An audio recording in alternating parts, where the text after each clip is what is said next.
Hello and welcome to another episode of Bare Bones Wargaming, a show with no bells, no whistles, no frills, just a man, a camera, and his game. This episode, we are taking a look at a recent issue of World at War magazine, number 75 to be exact, the Centrifugal Offensive, the Japanese opening offensive in the Pacific. A game that basically covers the initial Japanese onslaught from December 1941 up until June of 1942. Well, tentatively. You can also go to April. More about that in a little bit. Alright, now, for those of you who might be curious or wondering, I'm still working on my my design. I've kind of tweaked it a little bit, did a few refining things, still trying to figure out how I'm going to do table set for days 2 and 3 if they become necessary. But I think other things are coming together, so I'll have an update about that eventually, sometime in the not too distant future. But for now, I'm back on a PTO kick. I was just playing Islands of the Damned. Played the Wake Island scenario a couple of times. Obviously working on my design, and then I of course have been playing this, which the system basically real easy, quick here. The basic system is the Red Dragon Rising system, which was obviously used with Red Dragon Rising and then Red Dragon Green Crescent.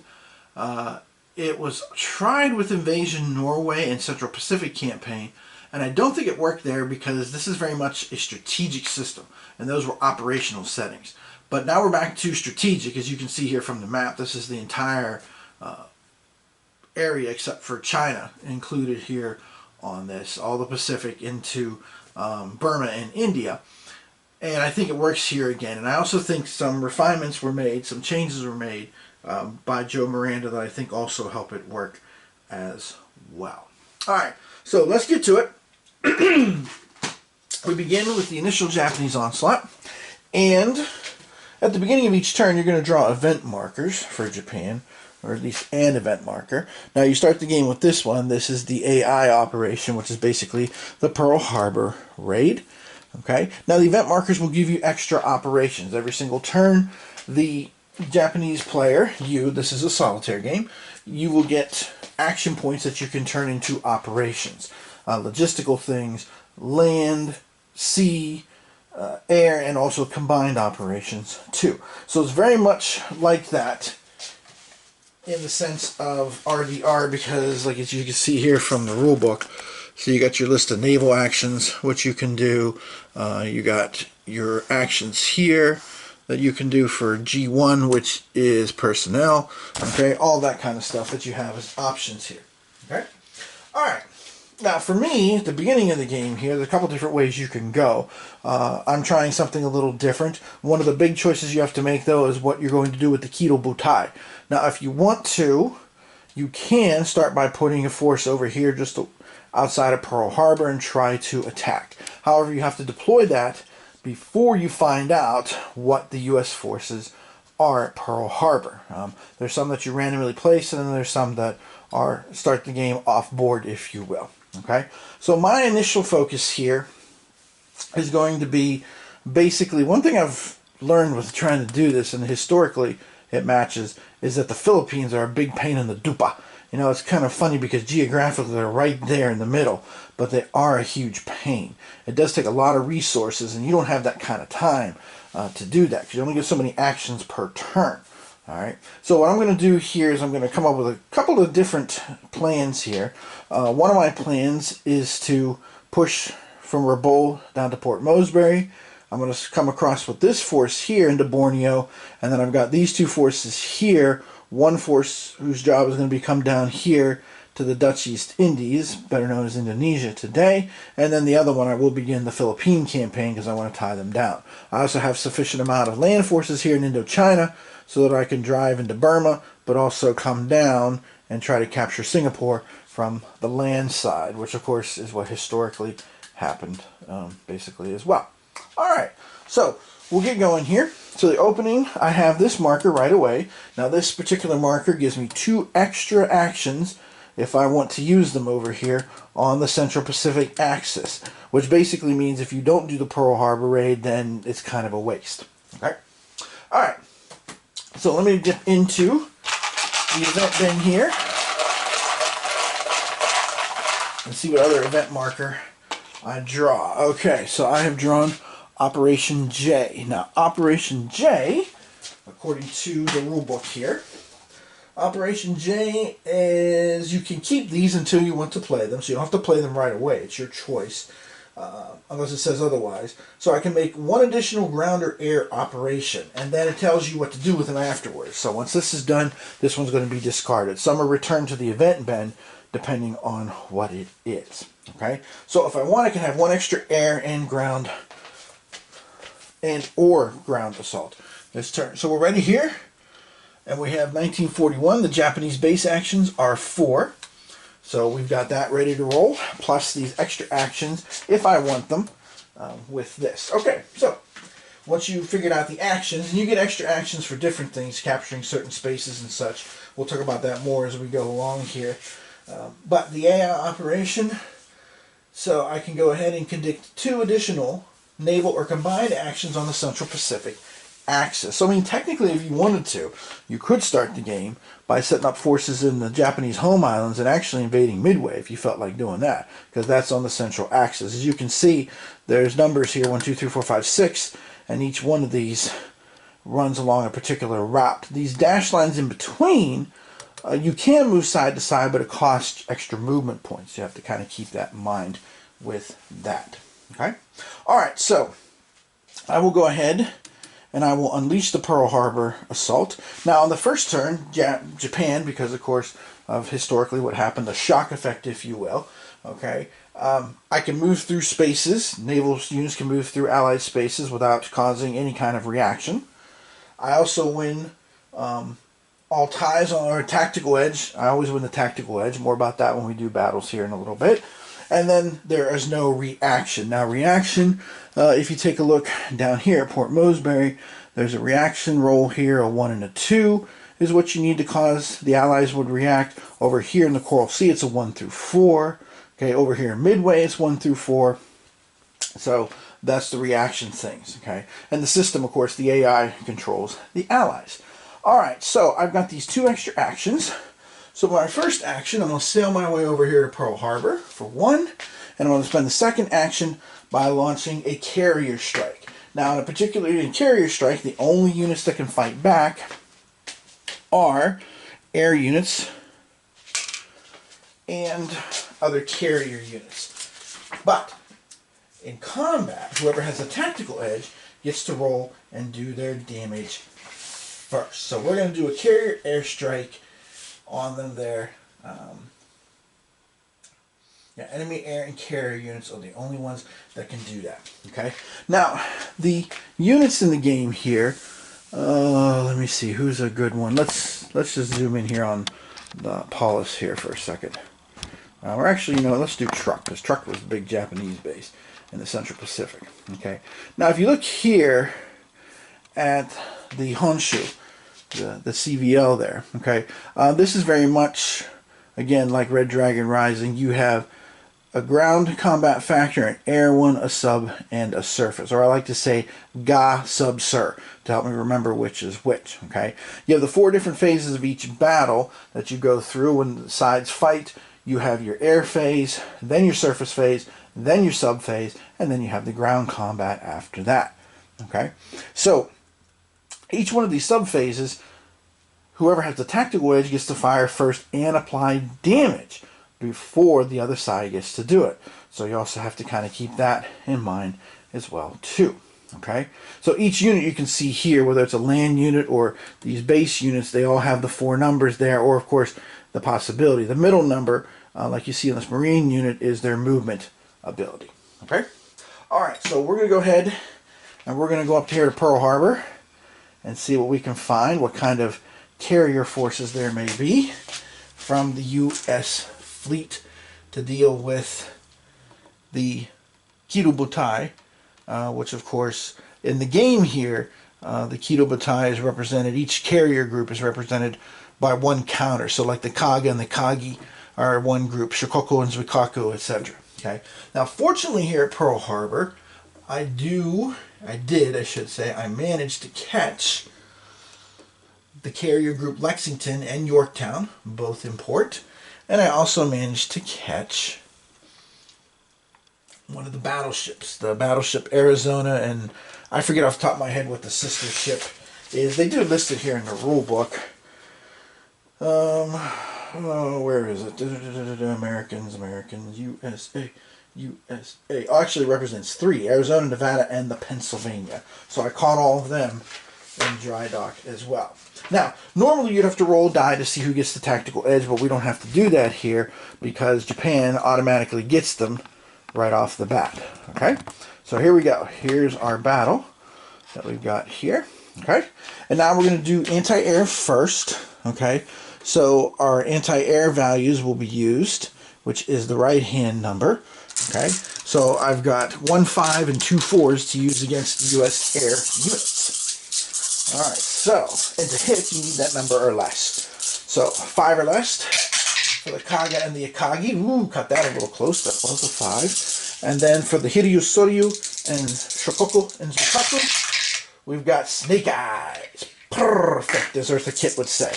That is 3 hits. Now, most of the units in the game only have 1 step. And as you can see here, if it says nothing on the back, then it's a single step unit. So 3 hits, we destroyed all this air. Now the air units that are eliminated, or the units that are eliminated I should say for either side, go into a refit box. And then until they're refitted, you won't know their final fate, whether they'll be eliminated or maybe they didn't take that much damage, etc. So far so good on our initial strike. Alright, now we'll do surface, okay, which is the bottom numbers here. So I've got 2 4s and a 3. So let's see what I can hit with that. Alright, so I've got my 2 4s, nice, and my 3. Oops, that went funky. Okay, alright, not too bad. So I did manage to get 2 hits out of that. Now again, these units only have 1 side, so they both are destroyed. Now, big ships, carriers, battleships, cruisers are all worth victory points. And Japan, in order to win the game, you need to finish the game with at least 13 victory points. If you reach 18 at the end of any given turn, you automatically win the game. If you ever go below 0, you automatically lose the game. Okay? So, right now, I just picked up 5 victory points. Now, those are temporary victory points because when the time comes for the Allies to refit their naval units, we'll see, okay, how bad was the real damage? Did we really damage it as much as we think, etc., etc.? Were they able to raise it? Because, again, we're attacking them in a port, which was not the best idea in the world. You know, a ship sunk in a port, you might be able to get it back. Stick it out in the ocean, thanks for playing. Here's some nice parting gifts for you. So, Kido Butai clearly achieved their objectives. Now, I could stick around if I want, but I'm not going to because there's no need to. So we're going to take Kido Butai and put it back on the map. So let's zoom back out here. And we'll get up to the Pearl Harbor region. And now I've got 4 actions left, not counting my Operation J action if I wish to use it. Okay. Well, the first thing I want to do is I'm going to go ahead and get Kido Butai basically out of range. Because remember, I can move through enemy spaces without stopping, and I don't cause any reaction when I move into an enemy space. So when I leave Pearl Harbor here, I won't cause a reaction in the sea space to the east of Midway or to the west. So I'm going to drop myself down from 4 action points to 3 action points by choosing a naval move. Okay, and again, a lot of this stuff with the movement and things is intuitive. Some of the wording is a little, what's the word I want? Awkward. But it is very much designed where, you know, you basically just thinking putting units together as an operation. I mean, it is very logical to follow. So it's a little different than the RDR system, because the RDR system, you just move 1 space. But the units in this game all have movement points. So that's an improvement in my opinion. I do think that made a nice touch for the game system overall. Okay, so my striking force, including my supporting ships, had, whoops, let me move guys back this way a little bit. There we go, so we can see the whole theater. Alright, so my supporting ships also have a speed of 4, so I'm going to use one naval action and go 1, 2, 3, 4 and scamper my way back towards the Japanese home islands. Okay, alright, now I still have 3 operations left. So let's go ahead and let's execute those 3 operations here, and we'll kind of take it from there. Alright, okay, so one of the things I'm going to do now is with a combined operation, because it's going to be an amphibious assault, I'm going to move my supporting ships along with my amphibious assault craft. The Japanese have 4 of them. Each one is capable of transporting 3 mobile ground units of any size whatsoever. And most of the units are mobile in the game. There's very few units that cannot move. The bases are basically the big ones that can't move at all. And I'm going to move them, because I have the fast transport with me, I'm going to move them 3 from Formosa. And land spaces have no limit on stacking. That's why you see these huge space stacks here in Indochina and Formosa. So I'm going to take that and go 1, 2, 3, and I'm going to try and slam my way into Java down here for another action point, which will then reduce me to 2 action points to start the game. So we'll take our force here and we'll ride on in with these guys. Well, actually, no, I'll have to do a naval action first because there is a fleet here. Sorry, I misspoke. I was thinking about Sumatra, I think, actually, is my first objective there. But I do need to get rid of this Dutch fleet. Then I can go ahead and I can do my amphibious assault after that. So we're going to have ourselves a little naval battle here. Okay, and then we'll bring in the reinforcements after that. So this one I think I'll just leave on the map because this is going to be pretty lopsided against the lone Dutch light cruiser that's down there. Okay, now the Japanese have the edge, so they get to roll first, and I've got 2 4s, a 3, and a 2. So that should be able to handle the situation. But now that I've said that, well, let's see what happens. So 2 4s, okay, there's a 1 and a 6, but I got the 1. That's all I needed because it only takes 1 hit to get rid of that Dutch cruiser. So the Dutch cruiser now also goes to the refit pile. And I have all these naval units here. And now I'll spend my next action point and I'll bring down my amphibious assault craft to move into the space and launch its amphibious assault, landing 1 of the 3 units, and I'll land this big one, this big division here. Okay, so now we'll have to begin again with the anti-air step. And again, the Japanese have the edge. So the anti-air value of my units there, I've got 4 2s and a 1. So there we go, 6 and a 1. That'll do the job. So that takes care of the Dutch air unit. That's the end of that story. Okay, put them in the refit box. All right. Now, there isn't any surface to worry about. Well, there is the base. There is the base. The base could take a shot at the surface units, so we'll see if they can get a hit. They do have a value of 1 on that. And it's a 3, so no worries there.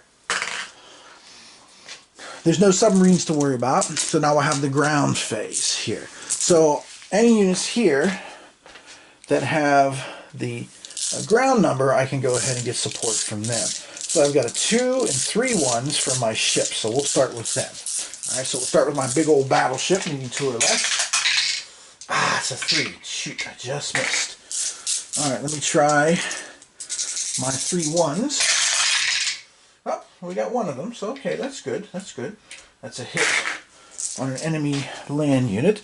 So I will hit the big Dutch force here and flip them over. Notice they have 2 steps to them. Okay, and then I've got my division I landed here as well at 4 or less, and they're able to finish off the Dutch unit. So there's still the base left though, because you know it's all about that base. Sorry. All right. So in other words, I'm not going to be able to clear Java on this opening turn. Well, that's disappointing. All right. So the base has a value of 1. And they rolled a 4, and that's it. So,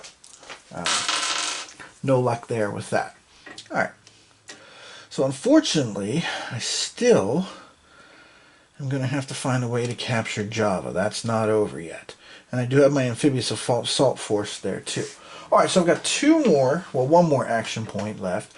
And I do, of course, have my Operation J here too if I want to do the land force as well here. So, let's see.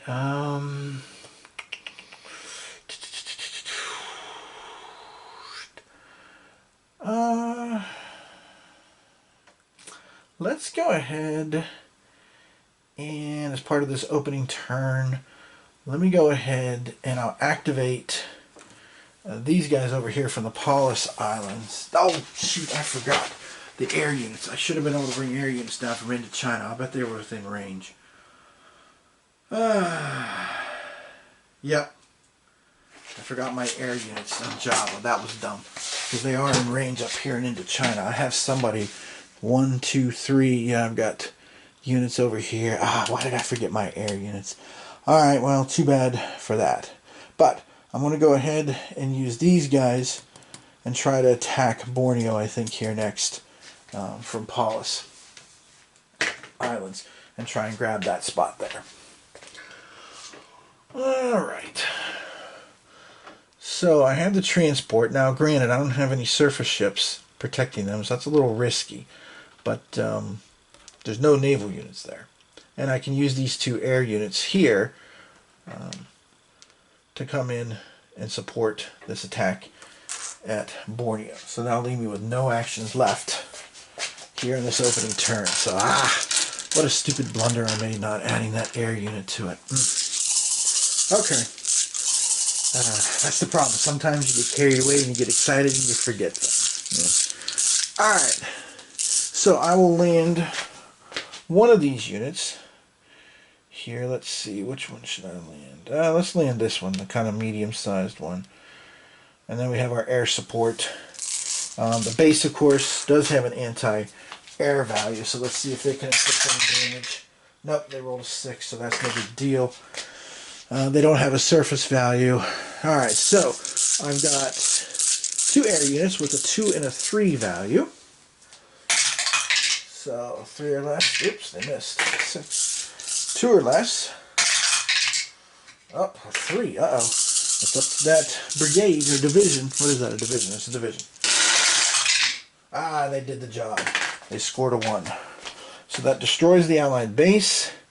And I've captured Borneo. Now notice the red star that's there. That is an objective space. So you get a victory point for every one of those that you capture. So there's the first one there. I'm up to 6 VP after my big Pearl Harbor raid that I did. Alright, now if I want to, I can use Operation J. Which again, Operation J, I can do 1 additional ground or air operation this turn. And I think I will. And what I'm going to do is, I'm going to go ahead and get ready to cause trouble over here. So this gets discarded. That's out of the game. I'm going to take this big stack of units here and move into Siam, which will also allow me to build the Siam army, or the Siam Corps rather, there for next turn. Okay, so not too bad of a start. Not the greatest start in the world, but not too bad of a start. Obviously, if I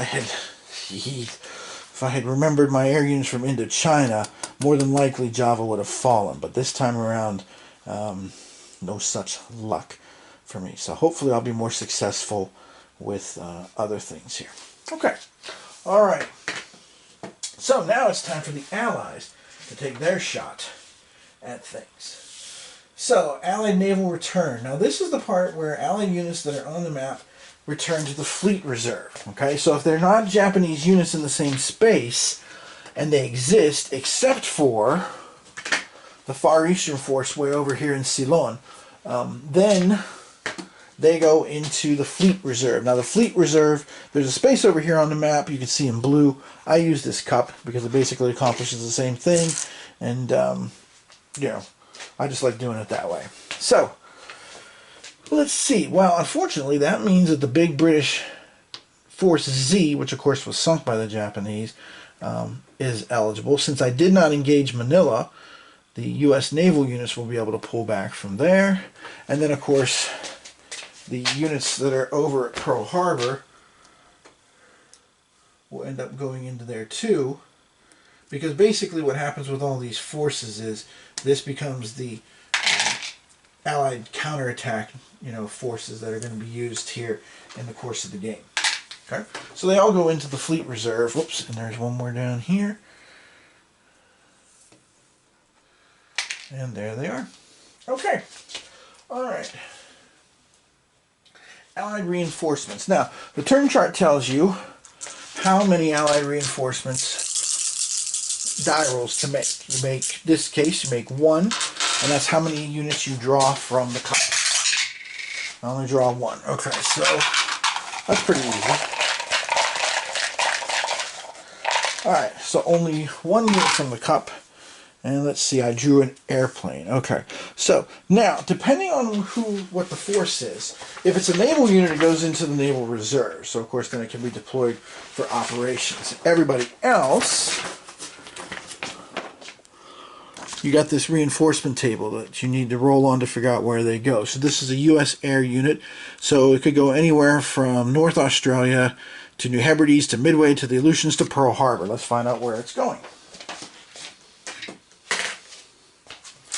So this U.S. air unit is going to 4. It's going up to the Aleutians. So apparently quite a bit of nervousness about the Japanese showing up somewhere around the U.S. territories there. So, yeah. All right.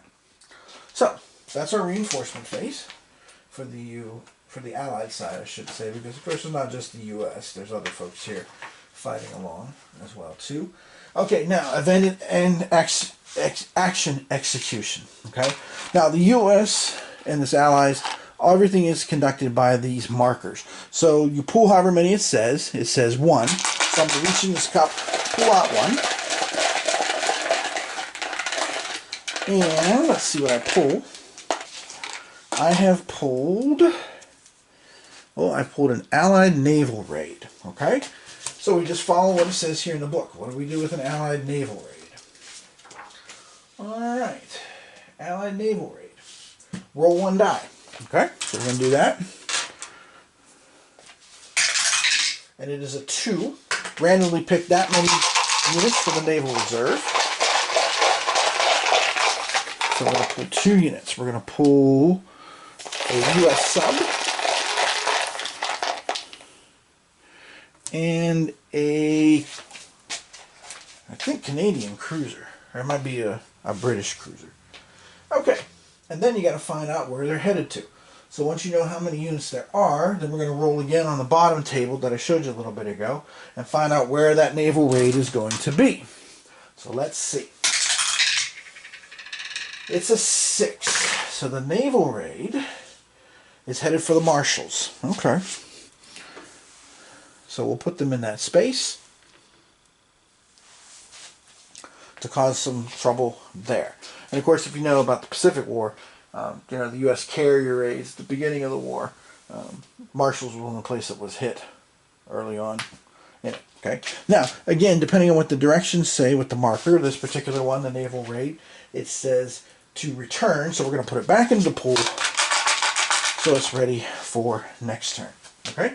So once you've done the orders for the Allies, then there's the Allied counterattack phase. Now, the Allied counterattack phase is very much like the counterattack phases you find in Crete, 1941, or Objective Havana, where basically if there's Allied units in the same space with enemy units, you're going to have a rumble.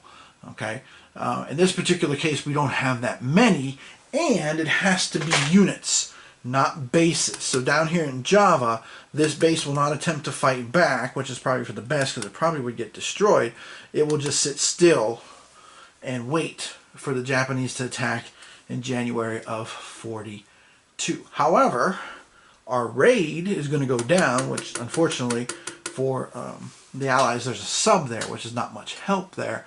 But clearly this cruiser will come along, is going to bombard the Marshall Islands and, try to stir things up a little bit if they can. So let's see if they do actually hit anything or not. Now, a little change from the regular combat rules.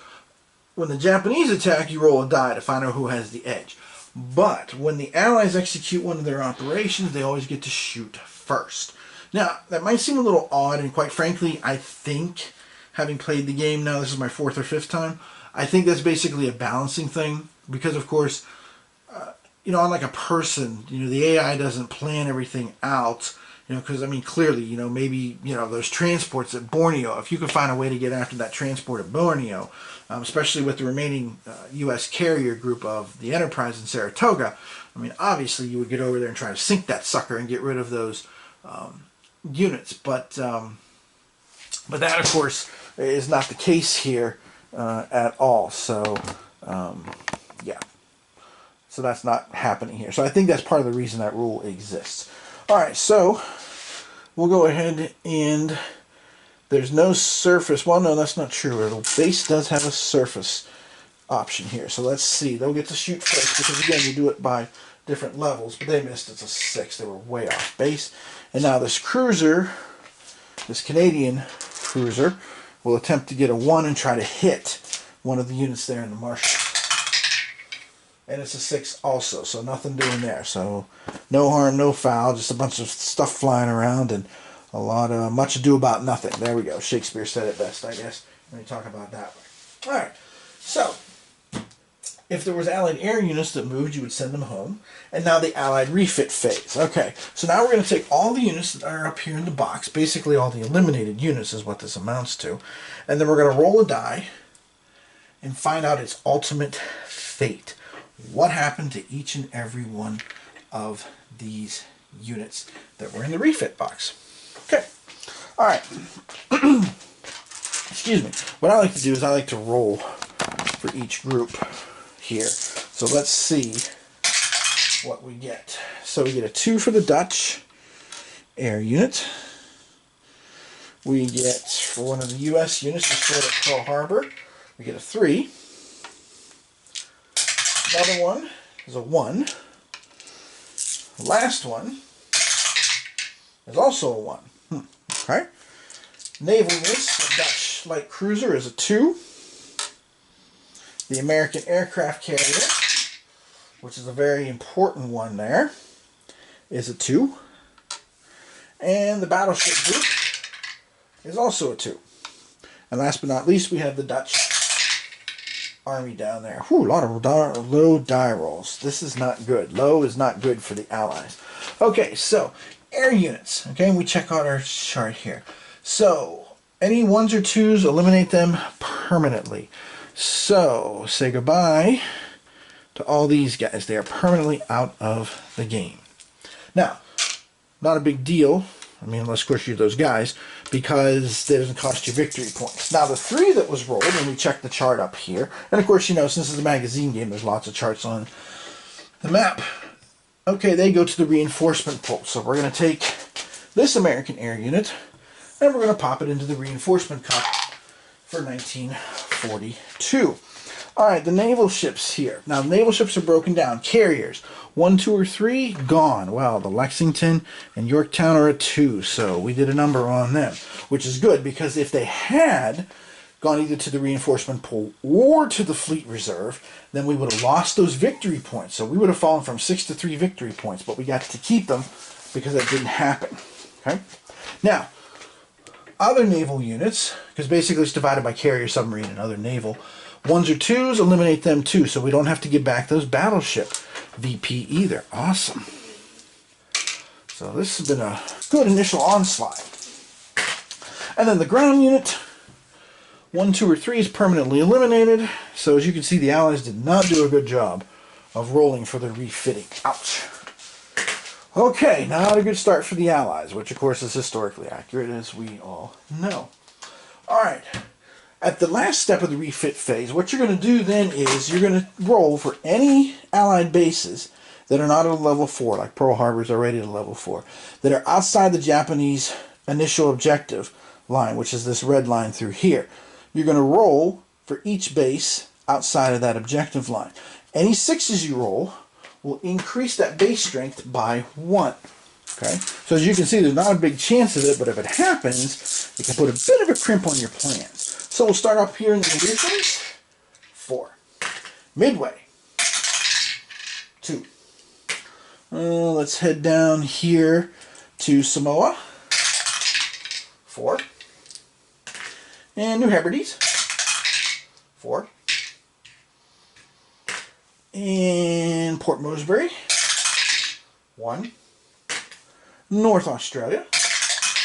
Oh, 6. Ding, ding, ding, ding, ding. We have a winner. So we are going to replace that level 2 base with its next step up, a level 3, making North Australia more difficult to capture. Then we got Darwin. Ding, ding, ding, ding, ding. Oh, second winner. Look at that. Darwin. Australians have got their stuff together, man. They're ready to roll, son.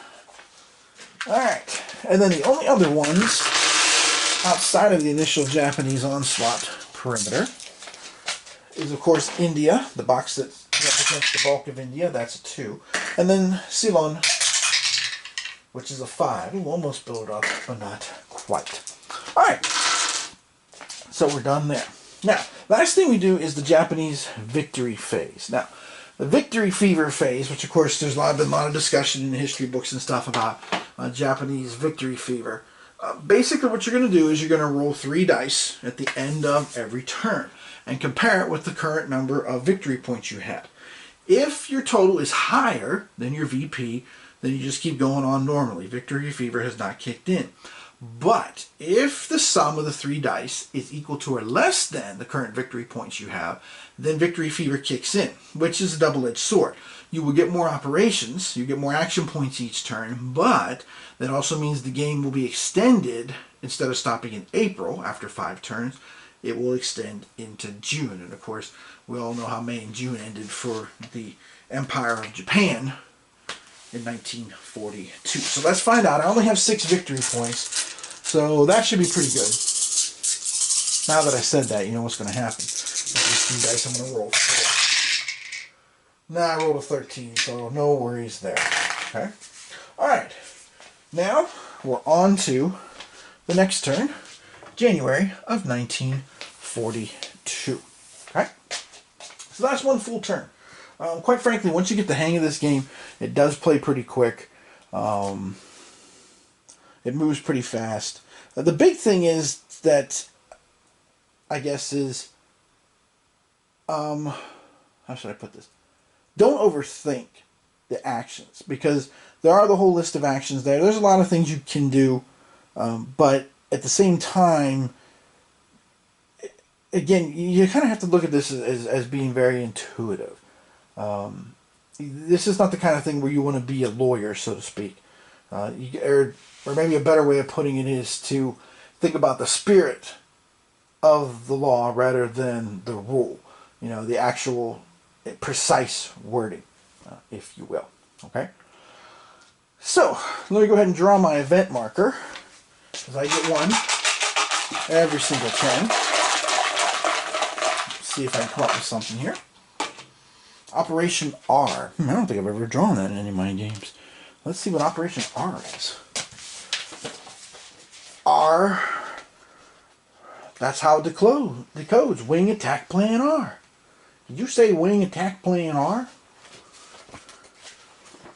Goldie, how many times have I told you fellas I don't want no horsing around on the airplane? Alright, I can make 1 extra ground or air operation, kind of like Operation J. Alright, so I'll probably, to be quite frank and honest about it, what I'll probably do is I'll probably end up using it to drive down here towards Singapore, or over to Rangoon, depending on circumstances that are there. So, okay. So, I've got, let's see, how many actions do I have? Well, I have 3 basic actions. And the other way that the Japanese get actions here, each turn, it's kind of hard to get actions, so you really do have to watch your resources, which, you know, makes a lot of sense because, you know, Japan really, you know, didn't have the resources to do this for the long term, so to speak. Any fortress base with a base unit. Now, bailing base units, you can take an action to use any transport units or engineer units, any and all it says, so I'm assuming this is for everybody, to build or increase a base at a captured spot. Okay. Now the fortresses, there aren't too many of them. Singapore, Manila. You know what? Actually, I think that's it, because I don't even think Truk. No, Truk is Oh yeah, Truk is. Truk is no. Truk is. Truk is. What is Truk? Yeah, okay, Truk is a fortress space. Alright, so actually... I thought Truk was just represented as a sea space. Oh, shoot. Well, I'll have to keep that in mind, because that does look like a fortress space now. But all the other fortress spaces are in black. That one is in blue. Huh. So I've been denying myself some extra actions each turn. I think I get 2 more actions every turn. I'm going to have to double check that and look and see. Because since it was dashed, and over here, the dashes are island chain spaces, I thought it was an island chain space, but now that I just looked at this carefully, there are 6 sides to that one. It is not round in a circle. Oh! There it is. Somehow I missed it. Okay.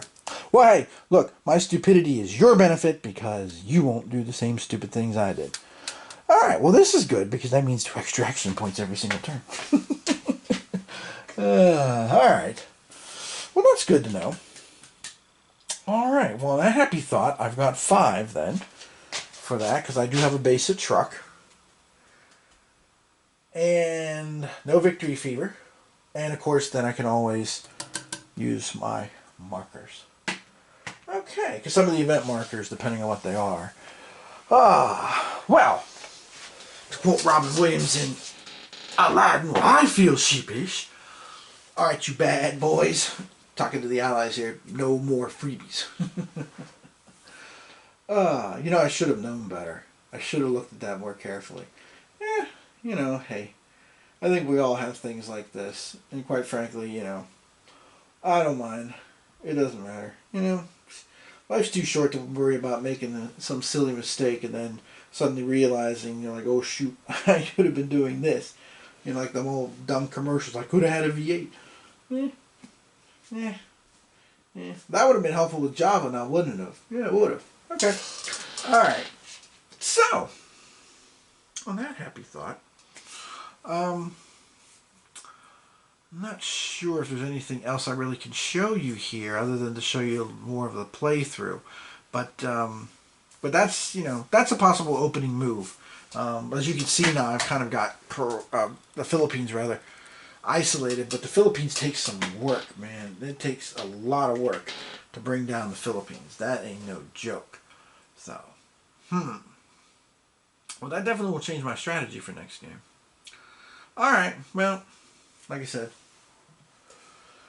yeah, been a long month.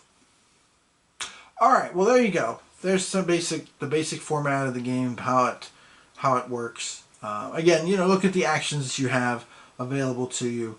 The big thing is, and I do enjoy this game. I was a little nervous when I first got it and I started looking it over and I was like, oh shoot. This, you know, at first I was hoping it was going to be more Midway Solitaire than Central Pacific Campaign. And when I first got it, I was looking it over and I was like, oh shoot, look at this. This is going to be like Central Pacific Campaign. But then I started going through the rules and I was like, you know, I had my Blackadder moment. Hang on. Because it was different. I could see where changes had been made. Improvements made, in my opinion. And again, the system works much better. But again, I've said this before. This system is much better with a strategic setting like this. It's not, the RDR system is not, in my opinion, it is not a good system to do operational. And I know people say the Central Pacific Campaign is strategic, but I mean, it doesn't cover, it's not. It covers one area of the entire Pacific War. That's operational. That's not strategic. So, that's my response to that. Okay, well, my Truk mistake notwithstanding, I hope this gave you a good idea of how the game plays. Again, I think it's cool that you can catch the carriers at Pearl Harbor. It's not easy to do. There's 5 markers that you draw randomly from a cup, and 2 of them are the carriers, so you know the odds are kind of against it. But it's there. It's possible. Last game I caught both carriers there. Now, after the fact, you know, one was eliminated, the Saratoga Enterprise, but the Lexington Yorktown was refitted and brought back into the reinforcement pool. So, you know, I lost those victory points. And of course, Japan loses victory points by losing capital ships. If they lose objective spaces, if the Allies are able to counterattack on those. And there's different events that will allow the Allies to counterattack if they're capable, especially on land, especially in the India, Burma, Southeast Asia situation. So you do want to kind of mop that up pretty quick before the Allies start to move. And then if victory fever kicks in, the Allies get additional event markers as well. Yeah, there's an event marker in the pool that's the Doolittle Raid. You know, so this is a neat little game for like the first, you know, 6 months of the war, which, you know, I've said before, that's the time period that fascinates me the most. I mean, after 1943, I'm not really interested because, in my opinion, it was just a matter of time at that point. It was just a question of, you know, how efficiently the Allies could bring the war to an end. Or if the Japanese could suddenly find a way to spill enough buckets of blood to wear down the Allies. Not likely at that point, but, you know, hey, stranger things have happened, right? I mean, you know, the Japanese fleet at Tsushima should not have wiped out the Russian fleet, but they did. So you just never know what might happen. I mean, you know, the Jets weren't supposed to win Super Bowl III either, for that matter. One last thing I will close on here before I go. If you do, excuse me, enjoy the Pacific Theater of World War II. I just finished reading this the other day. Frank's book, A Tower of Skulls. I read his book, Guadalcanal, which to me is the definitive account of that whole battle, both land and sea and air. He also wrote Downfall about the end, which I have not read yet, but I picked up at a flea market or something years ago. But this just came out last year, and as you can see, this one only goes up to right before the Coral Sea, but this was really good. There were some really interesting things in here. Some big surprises, some things he articulated that I guess I had never read anywhere else that had been articulated that way, especially concerning the Japanese and the Soviets. But the big surprise, at least in my mind, with the book was some of the things that he mentioned about Churchill and Gandhi. That was fascinating. I'm not going to let the cat out of the bag. I'll let you read it yourself. But when I put it down, I was like, whoa. I read the section like 3 times just to make sure I was reading it right, that I wasn't missing something. And they were quotes, and Frank's very good with his footnotes and stuff, so wow. Wow. Okay. So there you go. There is Centrifugal Offensive from World at War Magazine, number 75. Next episode, I'm not sure yet. I have got some more Pacific games that should be coming in the next few days.